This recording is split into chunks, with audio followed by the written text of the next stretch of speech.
Up arrive in the canyon, that's where I long to be, with my three good companions, just my rifle, pony and me. Bonjour à toutes et à tous, ou bonsoir, ça va dépendre de l'heure comme d'habitude, à laquelle vous allez découvrir cette nouvelle émission. Aujourd'hui, nous allons nous intéresser à la critique de cinéma, ce qui n'est pas anodin chez Microciné, vu que c'est quelque chose de fondamental. Mais là, cette fois-ci, non pas dans la presse écrite ou sur Internet, mais plutôt la radio. Et aujourd'hui, on va discuter avec Antoine Guillot, qui travaille à la radio depuis plus de 20 ans, donc c'est quelque chose qui lui est lié fondamentalement parlant. Et je suis très content qu'il ait accepté en tout cas cette interview. Merci beaucoup Antoine, comment allez-vous ? Très bien, merci. Et vous ? Ah bah écoutez, très bien, je suis content parce qu'en plus de cela, moi je suis aussi auditeur, donc je vous suis depuis très très longtemps et actuellement vous avez une émission de radio qui s'appelle Plan Large, qui est connue, qui existe je crois depuis 2016, si je ne me trompe pas. C'est ça, c'est la 6e saison. La 6e saison, et c'est tous les samedis de 14h à 15h, c'est une heure pour parler de cinéma, ce qui est très bien, je pense. Bon, c'est toujours bien d'en parler beaucoup plus, mais une heure déjà, c'est pas mal. Et c'est une émission de cinéma dans laquelle on parle de cinéma, de ce que c'est que la critique, mais aussi, on parle de cinéma à travers la critique, donc vous recevez des personnes, vous racontez, vous revisitez l'histoire du cinéma, vous parlez aussi du présent, et vous êtes connus, moi je vous suivais déjà depuis plus de 20 ans dans des émissions comme La Dispute, comme Mauvais Genre, etc. Donc ça fait 20 ans que vous travaillez pour la presse écrite, et l'idée c'était, comme je vous expliquais, la radio, parce que comme je viens de la presse écrite, oh là là. Donc, et voilà, ça m'intéresse beaucoup aussi de parler avec quelqu'un qui questionne le cinéma à la radio. Mais avant cela, j'aimerais vous poser une question. J'aurais dû vous envoyer cette question en amont pour que vous puissiez la préparer, mais j'aime bien le côté un peu, le côté surprise et spontanéité. En fait, je voulais savoir, est-ce que vous auriez une image marquante qui remonterait certainement à l'enfance et qui aurait un lien avec ce que vous êtes aujourd'hui, c'est-à-dire une espèce de passeur, d'un critique de cinéma, une image qui peut être une image d'un film, mais aussi ça peut être aussi une peinture, ça peut être une photographie, quelque chose qui pour vous peut-être aurait un rapport avec comment vous entretenez le rapport avec l'image. Ça serait quoi cette image marquante ? L'image marquante, je pense que ça serait le générique de l'émission de Patrick Brion, du cinéma de minuit sur France 3.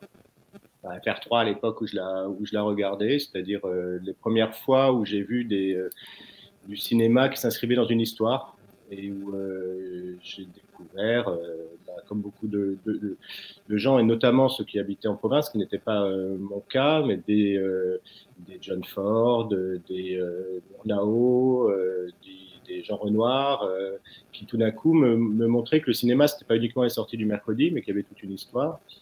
Et comme moi, j'avais la chance d'habiter à Paris très, très jeune, très tôt, et là, je vous parle vraiment de quand j'avais 10-11 ans, j'ai commencé à aller au cinéma tout seul pour voir des films qu'on appelait à l'époque des vieux films, et qui pour moi étaient contemporains du moment où je les voyais. Donc, d'aller découvrir des Frank Capra, des Howard Hawks, des John Ford, sans savoir toujours qui était le cinéaste derrière, parce que moi, ce que j'allais voir, c'était Cary Grant ou John Wayne, mais de les voir au cinéma. Mais c'est vrai que ce générique un peu magique qui montait plusieurs images comme ça sur fond d'un orgue de barbarie, c'est une image assez marquante de mon enfance.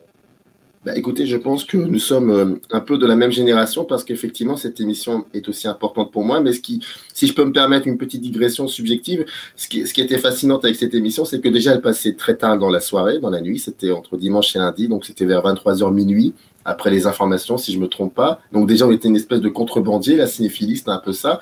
Et puis surtout, ce que j'aimais beaucoup, là, à l'époque, je ne le savais pas, c'est beaucoup plus tard, en y réfléchissant, que j'ai trouvé des mots. Mais ce qui était intéressant, c'est le fait qu'il y ait comme ça une juxtaposition un montage entre plusieurs films qui étaient guidés par des points communs. Généralement, c'était des comédiens et des comédiennes. Et je trouvais ça passionnant, le fait qu'un film pouvait dialoguer avec un autre film. Et je trouve que c'est un aspect important quand on fait de la critique de cinéma, de pouvoir associer comme ça.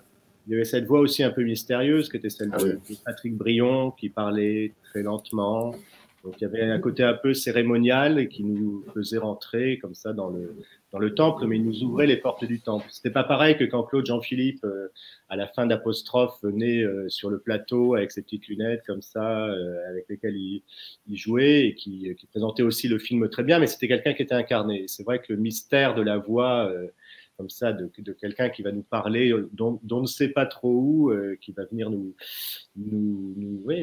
introduire dans un univers qu'on ne connaissait pas forcément, mais avec bienveillance, c'est vraiment une façon de nous y faire entrer. C'est vrai que rétrospectivement, je me dis que c'est peut-être une origine d'une vocation. Exactement. Donc, si j'ai bien compris, vous êtes plutôt un enfant de la salle de cinéma, plus qu'un enfant de la télévision. Enfin, les deux, mais j'avais des parents qui ne nous laissaient pas tout regarder à la télévision et qui regardaient dans Télérama le nombre de thés qu'il y avait pour chaque film présenté. Donc ça m'a coupé, moi, d'une certaine culture populaire. Enfin, les films avec Bébel, par exemple, c'était typiquement le genre de choses que je pouvais pas voir à la télé. Donc je voyais en contrebande par ailleurs. Mais donc voilà, comme je pouvais pas tout voir dans les films à la télévision, je me suis rendu compte qu'il y avait plein de films dans les salles qui étaient passionnants à voir. Donc je suis très vite effectivement allé vers la salle de cinéma.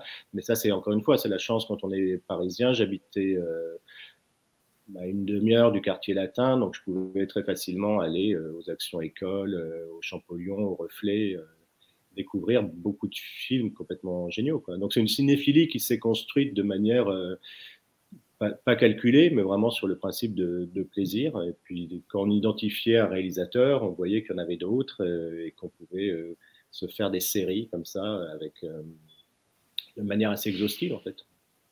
Et ça, c'est à partir de quel âge vous avez commencé à mettre des noms sur les réalisations des films que vous voyez? À vous intéresser à ça, en tout cas?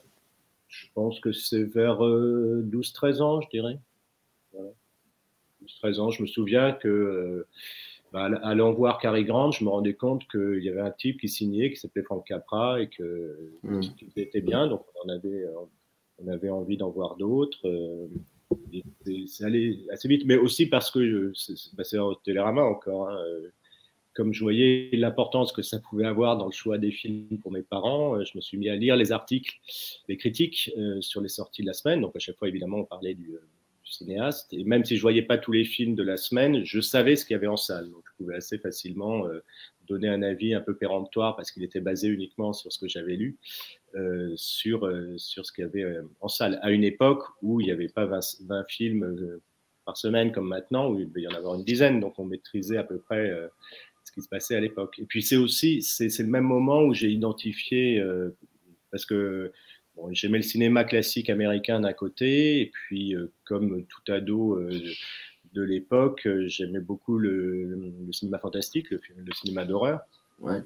Et c'est là aussi que j'ai commencé à identifier qu'il y avait des noms, il y avait des Cronenberg, des Carpenter, des Wes Craven, des Sam Raimi, etc., qui m'intéressaient beaucoup et qui, alors là, au contraire, étaient toujours massacrés par Télérama.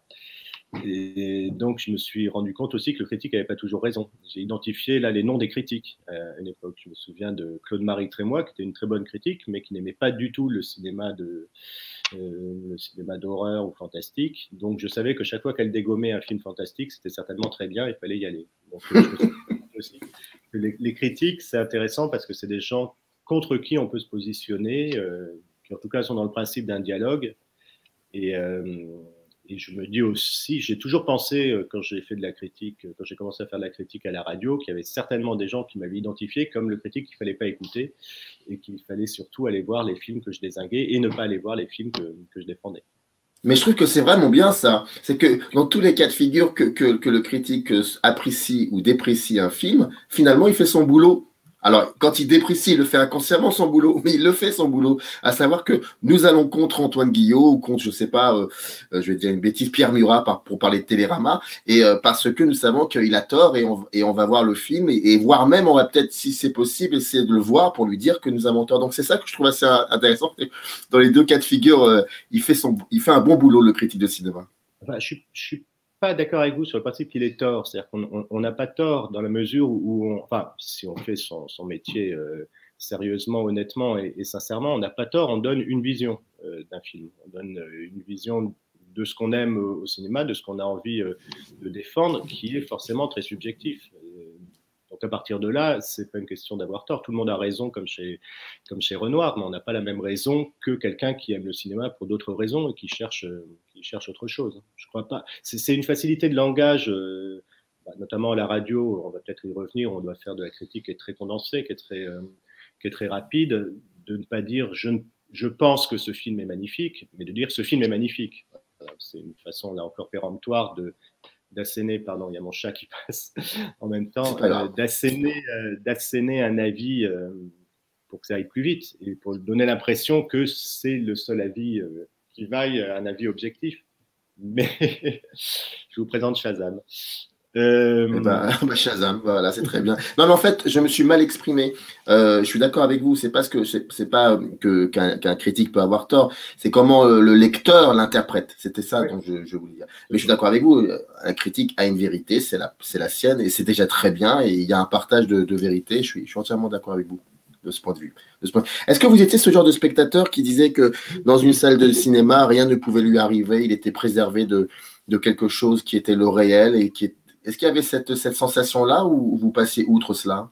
Non, ce n'était pas un refuge, c'était plutôt le cinéma, ça allait m'aider à apprendre la vie, à apprendre qu'est-ce que c'était que le monde des adultes, comment est-ce qu'il faut se comporter dans la vie, comment est-ce qu'on doit marcher, comment est-ce qu'on doit manger, fumer, séduire les femmes. C'était plus une école.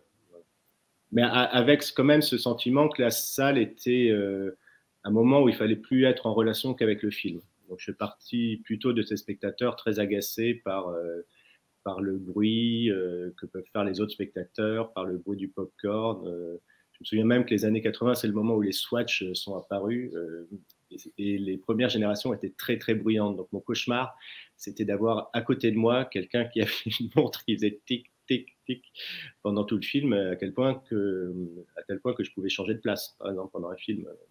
J'avais ce genre de spectateurs à côté de moi.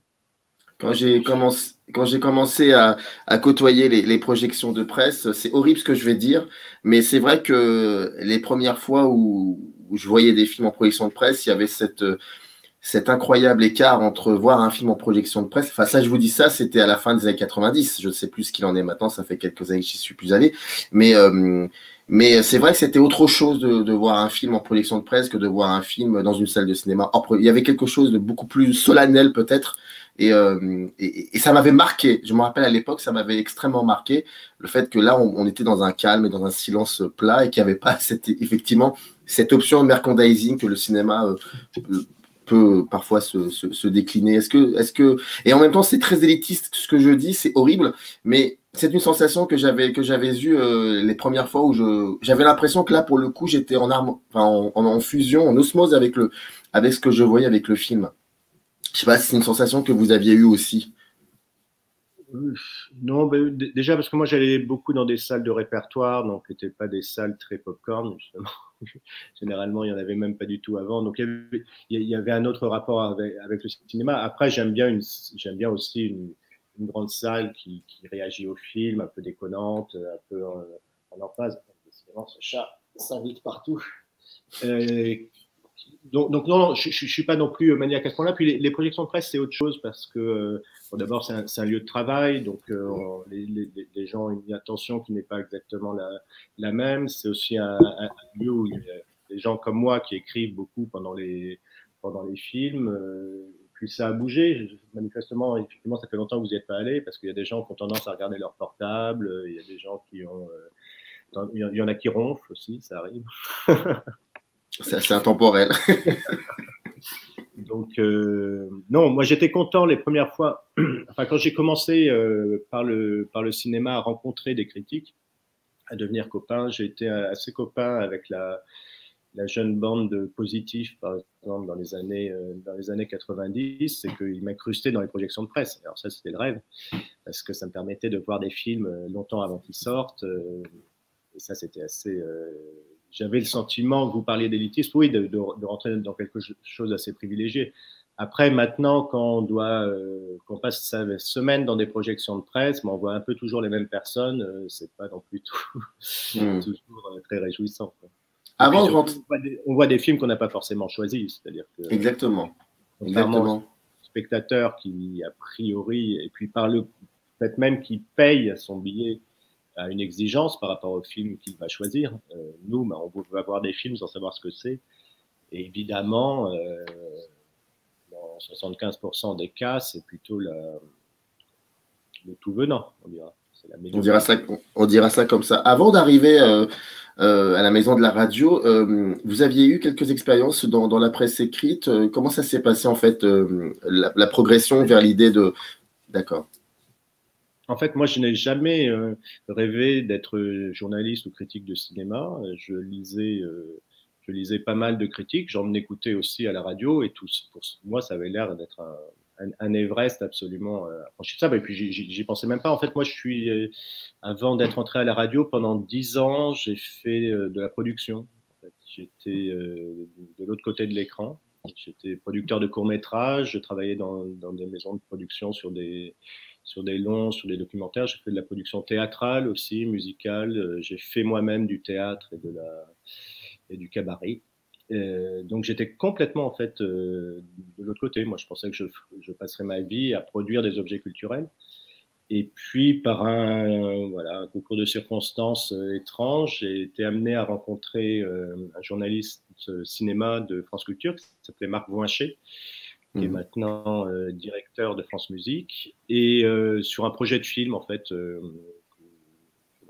l'avais rencontré sur une idée de faire une comédie musicale en court-métrage, sur laquelle on a travaillé pendant 3 ans, qui ne s'est pas concrétisé, mais un jour, en 1999, on lui a proposé de créer une émission de cinéma. Et lui m'a proposé de venir parce qu'on parlait beaucoup de cinéma, tout simplement, parce que de la critique, je ne pensais pas en faire, mais j'en ai toujours fait d'une certaine manière, mais comme tout spectateur, c'est-à-dire que quand j'allais voir un film, en sortant, j'en parlais avec les gens autour de moi, et on pouvait décortiquer le film pendant des heures au café, et il m'a proposé de rejoindre son équipe comme collaborateur intermittent. Justement, parce que ce qui l'intéressait, c'est que je n'ai pas de la critique universitaire ni de la presse écrite, mais que je savais comment est-ce qu'on fabriquait un film. Et que j'étais très au fait des questions de politique culturelle, puis même des aspects techniques de fabrication d'un film. Donc, il m'a fait venir pour ça, pour avoir cet angle-là dans l'émission. À l'époque, je m'occupais, j'étais administrateur de l'Union des musiciens de jazz, qui est une structure qui existe encore, qui est une association qui représente les musiciens de jazz au niveau national et qui aussi gère des studios de répétition. Donc, je passais ma journée à entendre répéter tous les groupes de jazz de la région parisienne. Et parallèlement à ça, j'ai commencé pendant 3 ans à travailler sur cette émission qui s'appelait Personne n'est parfait. Et où j'ai appris mon métier là-dessus. C'est-à-dire que je me suis inventé à la fois journaliste, intervieweur et critique de cinéma, ce que je n'avais jamais fait. J'ai appris sur le tas. Et puis, au bout de 3 ans, Marc Voinchet est passé en quotidienne. On lui a proposé de créer Tout arrive, l'émission d'actualité culturelle quotidienne qui était à midi, qui est l'ancêtre de la grande table actuellement. Et à nouveau, il m'a proposé de venir, alors là, à temps plein, pour m'occuper de cette émission avec lui, justement pour m'occuper de la partie production, qui était mon métier de départ, parce qu'une émission quotidienne, c'est beaucoup de travail, d'équipe à gérer, de programmation, et puis de m'occuper dans cette émission de la partie cinéma, de faire une fois par semaine une sorte de Personne n'est parfait, comme on le faisait auparavant. Et puis voilà. Et puis de fil en aiguille, je suis arrivé jusqu'à créer cette émission qui est un peu qui est l'héritière de ce Personne n'est parfait. Oui. Plan large, c'est un peu c'est une vraie héritière de Personne n'est parfait. Entre le moment où vous commencez à travailler en tant que critique de cinéma à la radio et aujourd'hui, évolution, ça c'est sûr et certain, pas besoin de vous poser la question en ce sens, mais moi ce que j'aimerais savoir effectivement, c'est, vous l'avez dit, vous êtes autodidacte, vous avez appris ce métier en plus dans un autre secteur d'activité qui est la radio, mais qu'est-ce qui diffère d'Antoine Guillot d'il y a 20 ans et d'aujourd'hui dans la manière de questionner le cinéma à la radio? Moi, c'est quelque chose qui est très mystérieux pour moi. Je ne connais pas du tout et ça m'intéresserait vraiment. Je suis très curieux. Ce qui est différent déjà, c'est que France Culture m'a amené à découvrir des cinémas que je travaillais pas beaucoup. En fait, quand j'y allais uniquement comme cinéphile, ou moi, c'était plutôt le cinéma américain beaucoup qui m'intéressait, le cinéma de genre, et ça m'a amené vers des cinématographies que je travaillais pas beaucoup, comme par exemple le cinéma français, et puis tout un cinéma d'auteur international auquel j'avais pas forcément accès. Enfin, j'avais découvert comme tout le monde le cinéma iranien dans les années 90, quand on a commencé à voir apparaître les Kiarostami et autres, mais il y avait des tas de cinématographies que je connaissais très mal, ou alors que je connaissais, mais uniquement par l'angle du genre. Par exemple, le cinéma hongkongais, je connaissais plus un Johnny To, par exemple, qu'un Wong Kar-wai. Ça m'a amené à découvrir le cinéma taïwanais, le cinéma. Quelqu'un qui compte beaucoup pour moi, comme un Tsai Ming-liang, par exemple, c'est quelqu'un que j'ai été amené à découvrir par la radio. Alors, il y a ça déjà. Ensuite, évidemment, en 20 ans, à force de parler de radio, on affine un peu, on comprend un peu mieux ce qu'on recherche dans le cinéma, ce qu'on aime dans le cinéma. Ça m'a beaucoup amené à ça. Et puis après, d'un point de vue technique de radio, je suis beaucoup plus détendu maintenant et beaucoup plus freestyle que je pouvais l'être à mes débuts, ou comme j'avais jamais fait ça, ça me demandait pardon, énormément de travail, d'écriture, et puis j'étais très cramponné à mon texte. Je le lisais en tremblant à mon micro, et depuis, j'ai appris à beaucoup plus improviser, même si Plan Large est une émission qui est extrêmement préparée, mais une fois que la préparation est faite, on peut se lâcher et inventer les choses. Ça, c'est très proche du jazz, quoi. On fait ses gammes, on écrit son thème, et puis une fois qu'on est en direct, puisque l'émission se fait en direct, on lâche le thème et puis on improvise sur une grille harmonique qui est quand même préparée. Mais c'est marrant que vous parliez, que vous associez ça au jazz, parce que alors ce serait plutôt un big band, ou ce serait, j'ai pas l'impression que ce sont des solos de jazz comme ceux de Ornette Coleman ou je ne sais qui. C'est plutôt une espèce de groupe, parce que dans l'émission, il y a aussi d'autres personnes qui sont là, et très souvent, ce sont des journalistes, des critiques de cinéma, de la presse écrite. Et je trouve ça intéressant, le fait qu'il y ait que ça existe depuis longtemps, je veux dire, des journalistes de la presse écrite qui ont travaillé pour la radio, ça, on n'invente rien. Mais c'est pas, je trouve ça intéressant qu'il y ait comme ça, qu'on n'oublie pas, qu'on sollicite plusieurs manières de questionner le cinéma. Et ça, pour vous, quand vous avez construit la structure de Plan Large en 2016, c'était une évidence? C'était une évidence que j'avais envie d'avoir des chroniqueurs qui soient plus que des chroniqueurs. C'est-à-dire qu'ils viennent faire leur chronique à la fin, mais je les intègre autant que possible à l'émission. Pour certains, c'était des gens avec qui j'avais travaillé auparavant, notamment dans la dispute, des gens avec qui j'avais eu le plaisir de faire des débats critiques, c'est comme Charlotte Garçon ou Wente Bin, et puis d'autres dont j'ai repéré l'écriture parce que je lis beaucoup la presse écrite, donc c'est aussi pour ça que j'étais ravi de les inviter. Mais quelqu'un comme Mathieu Macheret, qui est au Monde et maintenant au Cahier du cinéma, je trouvais très très intéressant sa manière d'écrire sur le cinéma, même quand j'étais pas d'accord avec lui. Je me suis dit que ce gars était à rencontrer, et avait certainement quelque chose à apporter à l'émission. Donc voilà, oui, on a une petite bande qui en plus est assez éclectique, parce que moi je viens pas d'une école particulière, ou alors mon école de la presse écrite c'était Mad Movies et Starfix, c'était pas les Cahiers du cinéma ou Positif, donc j'étais jamais membre d'une chapelle, donc pour moi c'est une évidence que dans l'émission puisse y avoir des gens de Positif comme des Cahiers, du Monde comme de Libération quand Marco Suzal était là, et puis aussi des nouvelles revues que je trouve très intéressantes comme Revue et Corrigée. Il y a une critique, une chroniqueuse qui s'appelle Sophie-Catherine Gallet qui vient de là, puis qui incarne une jeune génération de critiques, puisqu'ils sont beaucoup plus jeunes que moi.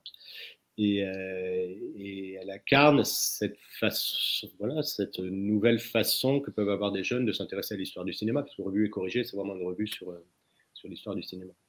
Ouais, c'est vrai que quand on baigne dans ce milieu depuis très très longtemps, et donc comme vous le disiez très bien, c'est vrai qu'on continue de lire un peu ce qui se passe ici et là.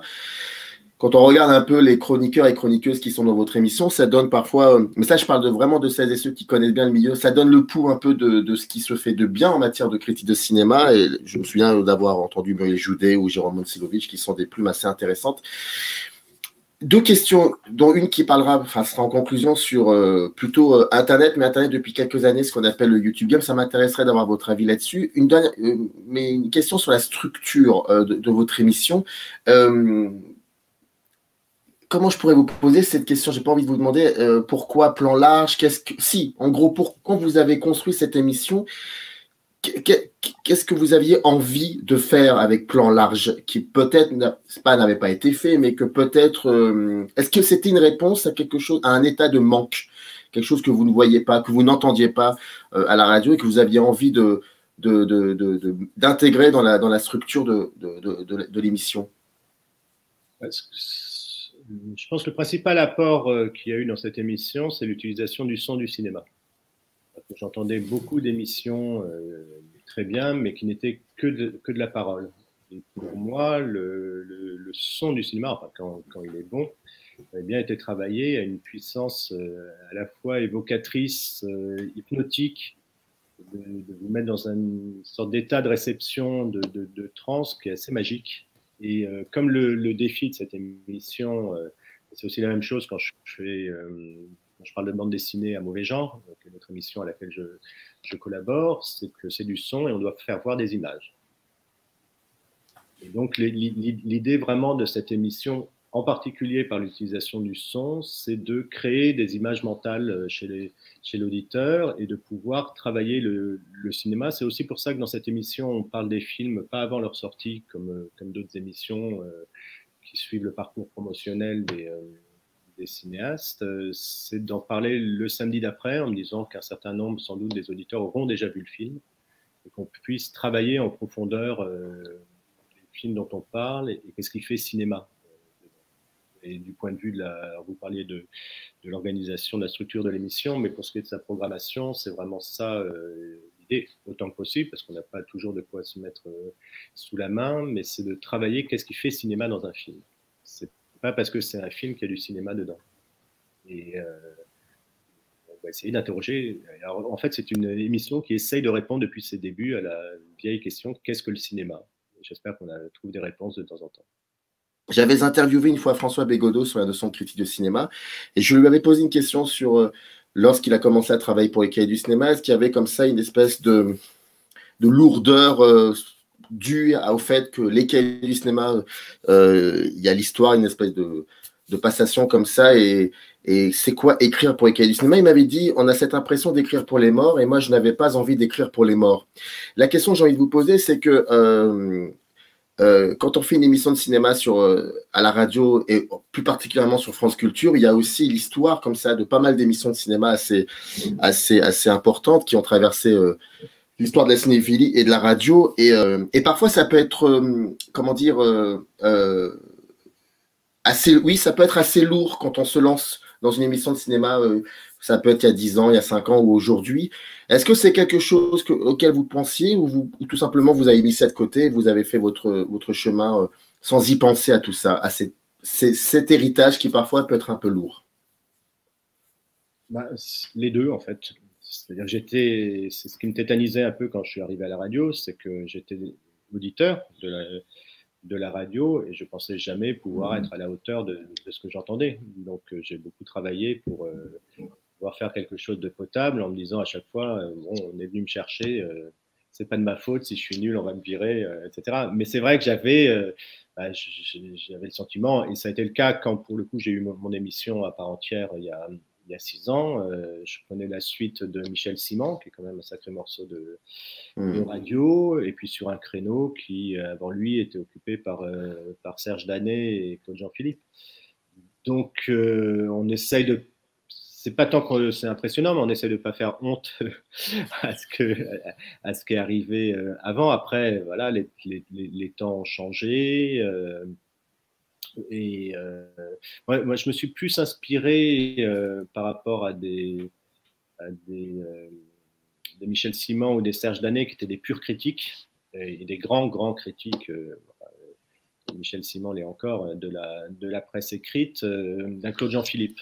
C'est-à-dire qui, pour le coup, est vraiment un passeur. Et que j'ai toujours vu comme un passeur. Et son émission, Le cinéma des cinéastes, j'aimais beaucoup cette idée de faire venir avec curiosité et éclectisme les gens qui font le cinéma à un moment et puis d'essayer d'entretenir un dialogue de cinéma, mais un dialogue critique, pour le coup. C'est là que ma part critique, puisque c'est pas la même chose quand j'interviens dans d'autres émissions où j'ai vraiment un pur discours critique. Là, c'est des émissions d'interview, donc on pourrait se dire, voilà, ils sont là pour leur promo, c'est complaisant, etc. Et moi, j'essaie de faire ce que j'appelle les interviews critiques, c'est-à-dire qu'ils viennent d'un rapport critique que je peux avoir avec le film, et c'est tout simplement leur dire, voilà ce que j'ai ressenti, est-ce que c'est ça que vous avez voulu mettre, comment est-ce que pourquoi est-ce que vous avez fait ça, mais ce que je trouve le plus excitant, c'est quand, pour le coup, on fait le vrai travail de critique qui peut être très productif pour un cinéaste, c'est de lui faire voir dans son film des choses que lui ne pensait pas avoir mises. Et que tout d'un coup, il se dit, ah oui, effectivement, je n'y avais pas pensé. Et là, tout d'un coup, il se met à réfléchir. Et pour moi, une bonne interview, c'est une interview où la personne à qui on parle nous répond en pensant en même temps et n'est pas dans un discours prémâché, ce qui est très compliqué parce que j'arrive en queue de promotion des films, justement. Donc, généralement, on leur pose toujours les mêmes questions et ils font toujours les mêmes réponses. Donc, pour préparer, moi, je lis beaucoup les interviews qu'ils ont déjà données pour savoir ce qu'il ne faut pas leur demander, en fait. Pour dire, ben voilà, vous dites ça, mais est-ce que, et puis est-ce qu'on peut essayer de pousser plus loin? C'est peut-être la valeur ajoutée qu'il peut y avoir dans cette émission. Dans le meilleur des cas, parce que ça marche pas. Mais après, c'est peut-être aussi le fait que ça ne soit pas forcément une interview, mais plutôt une conversation. Et c'est tellement différent. Mais vous évoquez Claude Jean-Philippe. Alors, on a la possibilité aujourd'hui, enfin depuis quelques temps, de pouvoir réécouter des émissions qui datent d'il y a 20, 30 ans et les années 70. Claude Jean-Philippe, j'étais trop jeune pour écouter cela, mais je me suis amusé à les écouter un peu, pratiquement tout ce qu'il y avait sur l'INA et tout ça. Et ce qui est intéressant avec cette émission-là de Claude Jean-Philippe, c'est qu'il y avait aussi la possibilité de converser, enfin, il conversait aussi non pas avec que des critiques de cinéma, mais aussi avec des techniciens du cinéma, comme des monteuses ou des directeurs de la photographie. Et je trouvais ça vraiment intéressant. Et alors, je n'ai malheureusement pas écouté. Il y avait même une jeune future grande directrice de la photographie, qui était Caroline Champetier, qui était dans son équipe, et ses interventions sont formidables. C'est assez passionnant. Dernière question, je rappelle quand même, donc Plan Large, c'est tous les samedis de 14h à 15h. Mais dernière question, Microciné est une chaîne qui a cette particularité d'être hébergée chez YouTube. Il y a une communauté de cinéma sur YouTube. Est-ce que de temps en temps, vous regardez pour voir un peu ce qu'il y a par curiosité, ou est-ce que ce média-là, vous le mettez de côté? La critique de cinéma sur YouTube. Je dois vous avouer que pas beaucoup. Par manque de temps, hein, tout simplement. Et puis, c'est vrai que je suis très, très presse écrite, pour le coup, dans la préparation de mes émissions. Après, moi, j'aime bien... je tourne dessus. Alors, parfois, je ne pourrais pas vous dire des noms en particulier, mais j'aime assez ces chaînes YouTube qui travaillent, pour le coup, le cinéma avec que de l'image de cinéma, enfin, qui retravaillent les films, qui font du mash-up, qui creusent à l'intérieur. Là, je trouve que c'est un outil formidable. Par manque de temps, malheureusement, j'explore pas beaucoup, mais c'est-à-dire que bon, je ne vais pas faire une critique sur votre émission, mais YouTube étant un outil nouveau qui permet de travailler très différemment le cinéma, plutôt qu'une émission qui va faire de la radio sur YouTube ou de la télé sur YouTube, une émission qui va s'intéresser à la capacité, justement, maintenant avec les nouveaux outils de montage qui sont à la disposition de tout le monde, de travailler l'image de cinéma, de remonter un film, de chercher du motif, tout ça, je trouve ça très beau et très plaisant à regarder. Je me souviens d'un montage, par exemple, des images de mains chez Robert Bresson, que j'avais vu sur YouTube, et c'est magique. Ça, c'est un truc que je ne peux pas faire à la radio, et alors que qu'on fait parfois en faisant des montages, des télescopages de son, mais je trouve que c'est un outil d'investigation critique formidable là, qui se présente. Et qui, à mon avis, continue encore d'être assez exploré. Merci beaucoup, Antoine Guillot. C'était très intéressant, en tout cas, de vous écouter parler de ce que vous faites à la radio. C'est tous les samedis, c'est de 14h à 15h. Ça s'appelle Plan Large. Ça dure 1 heure. Et dans le descriptif de cette vidéo, bien évidemment, il y aura un petit lien qui renverra à la page de Plan Large sur France Culture. Merci beaucoup d'avoir accepté cette interview. Merci à vous. Très bonne journée. Générique. In the canyon, that's where I long to be, with my 3 good companions, just my rifle.